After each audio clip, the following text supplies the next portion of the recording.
Pierre Palmade n'a jamais caché son addiction à la cocaïne. Ce dont il parlait moins en revanche, ce sont ses discrètes tentatives pour se soigner. D'après les informations de Paris Match, l'humoriste de 54 ans a suivi une nouvelle cure de désintoxication au mois de septembre. Pierre Palmade est sorti du service réanimation de l'hôpital Kremlin-Bicêtre à Paris dans lequel il a été pris en charge dans la soirée du vendredi 10 février. Ce jour-là, le destin de l'humoriste a définitivement basculé. Alors qu'il circulait sur la D372 au niveau de Villiers-en-Bière, dans le sud de la Seine-et-Marne, Pierre Palmade aurait perdu le contrôle de son véhicule qui s'est déporté sur la voie de gauche, percutant de plein fouet la voiture qui arrivait en face selon des témoins. À son bord, un homme de 40 ans, son fils de 6 ans et sa belle-sœur de 27 ans, enceinte de 6 mois. Si le pronostic vital du conducteur et de la jeune femme, qui a perdu son bébé, ne sont plus en danger, l'état du petit garçon est encore critique.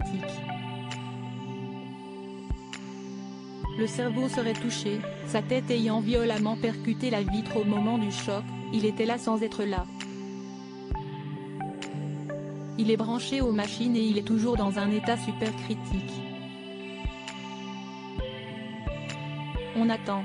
Dès qu'on reçoit un coup de fil ou qu'on veut se renseigner, on tremble vis-à-vis de la réponse que l'on va avoir. Si est une famille complète qui a été détruite, a récemment affirmé la cousine du garçonnet à RTL. La responsabilité de Pierre Palmade est fortement engagée.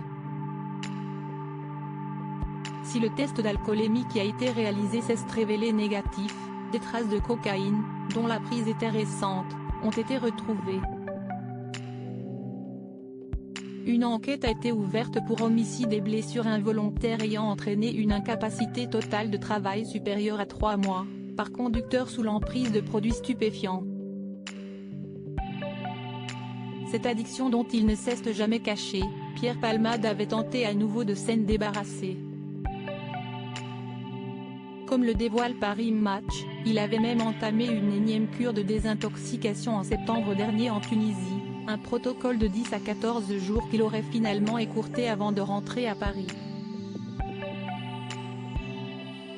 Un homme interpellé d'après des témoins en possession d'une caméra embarquée dans leur voiture, 2 personnes âgées d'une vingtaine d'années se trouvaient dans le véhicule de Pierre Palmade au moment de l'accident.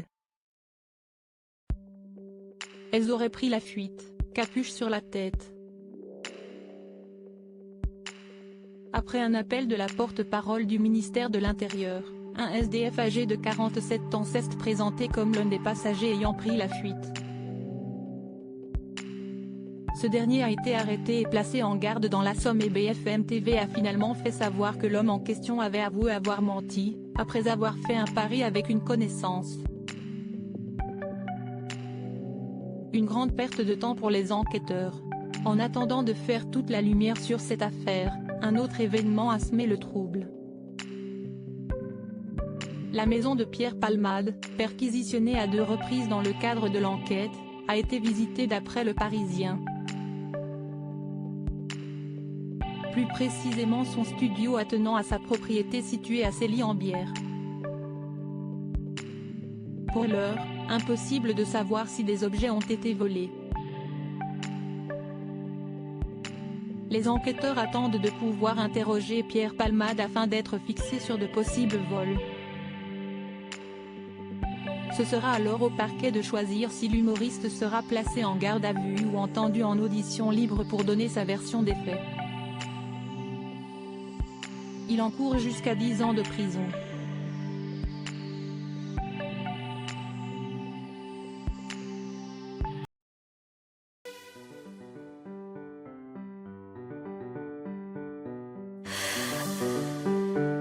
날